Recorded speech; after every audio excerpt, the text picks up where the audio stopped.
Attitude सबको पसंद है, लेकिन मेरे दोस्त एटीट्यूड अगर बनाना हो तो बाज की तरह बनाना। दोस्तों, तोता बोलता तो बहुत है लेकिन ज्यादा ऊंचाई तक उड़ नहीं सकता। बाज बोलता बहुत कम है लेकिन सबसे ऊंचाई पर उड़ता है और बाकी पक्षियों का राजा होता है। आज मैं आपको 5 ऐसे पॉइंट्स बताऊंगा जो कि हर एक इंसान को बाज से सीखना, और लाइफ की बहुत बड़ी लर्निंग इस 5 पॉइंट्स में है। नंबर 1, बाज की तरह अपने लक्ष्य पर ध्यान दो। बाज का नजर बहुत ही ज्यादा क्लियर होता है और बहुत ज्यादा स्ट्रांग होता है। बाज अपने शिकार को 5 किलोमीटर दूर से ही देख लेता है, और जब एक बार उसे अपना लक्ष्य दिख जाता है तो फिर उसके बाद रास्ते में चाहे कितनी भी मुश्किलें क्यों न आए, वो अपने लक्ष्य को हासिल करके ही दम लेता है। इससे भी एक बहुत बड़ी सीख मिलती है कि अपना नजर भी क्लियर रखो और उसे हासिल करने में फिर चाहे कितनी भी मुश्किलें क्यों न आए, पीछे मत हटो उस बाज की तरह। दोस्तों, हम सभी को पता होता है कि हमारा लक्ष्य क्या है और हमें क्या करना है, हमें कितना मेहनत करना है, लेकिन हम नहीं कर पाते हैं। लेकिन हम उस बाज की तरह अपने नजर को क्लियर रखेंगे और चाहे मुश्किलें कितनी भी आ जाए, हम अपने लक्ष्य से पीछे नहीं हटेंगे। नंबर 2, बाज की तरह चलना सीखो। बाज अकेला उड़ता है और बाकी पक्षियों के मुकाबले सबसे ऊंचाई पर उड़ता है।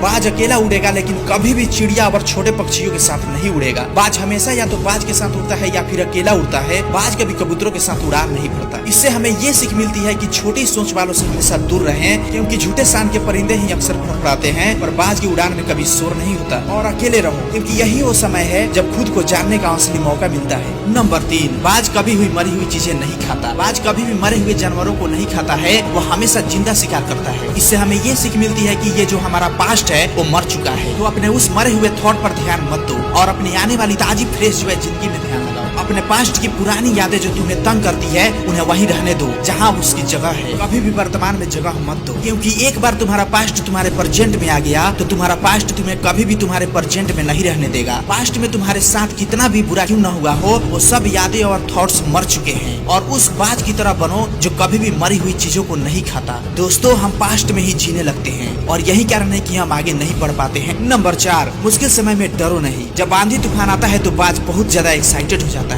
जब बारिश होती है तो सारे पक्षी छिपकर बैठ जाते हैं, लेकिन बाज को बहुत मजा आता है। जब तेज हवाएं चलती है तो बाज उन हवाओं के सहारे और तेजी से ऊपर की ओर उड़ता है, और ऊपर उड़ते उड़ते इतने ऊपर उड़ जाता है कि बादलों से भी ऊपर पहुंच जाता है। और इससे भी एक बहुत बड़ी सीख मिलती है कि मुसीबतों में भी मजा ढूंढो। नेपोलियन हिल ने एक बार कहा था कि हर एक बड़ी चुनौती अपने हाथ में एक बहुत बड़ा अवसर लेकर आती है। तो उस बाज की तरह तुम भी अपने अवसर को पहचानो, और जिस दिन उस मुश्किलों को पहचान लिया, फिर सारी मुश्किलें तुम्हारे नीचे होगी और तुम उन मुश्किलों के ऊपर होंगे। नंबर 5, कंफर्ट जोन से बाहर निकले। बाज अपने घोंसलों से सॉफ्ट घास को हमेशा निकाल देता है ताकि बाज का जो बच्चा है वो उसमें कंफर्टेबल हो सके, क्योंकि अगर वो घोंसले में कंफर्टेबल हो गया तो वहीं रहना पसंद करेगा। लेकिन बाज ऐसा होने नहीं देता। बाज एक पक्षी है और उसे भी यह बात पता है कि कंफर्ट जोन में रहने वाले कभी ग्रोथ नहीं होते। लेकिन हम तो इंसान हैं, और इंसान होने के बावजूद कई सारे लोग इस बात को समझते ही नहीं है। आप जितना ज्यादा कंफर्ट जोन में रहोगे, आपकी लाइफ आने वाले टाइम में उतनी ही अनकंफर्टेबल हो जाएगी। दोस्तों, मुझे पूरी उम्मीद है कि बाज द्वारा बताए गए इस 5 लेसन से आपको कुछ न कुछ सीखने को जरूर मिली होगी। कमेंट करके जरूर बताइए कि आपको कौन सी सीख सबसे अच्छी लगी, और अपने दोस्तों के साथ शेयर कीजिए। Thank you for watching this video. मिलते हैं नेक्स्ट वीडियो में, तब तक जय हिंद, जय भारत।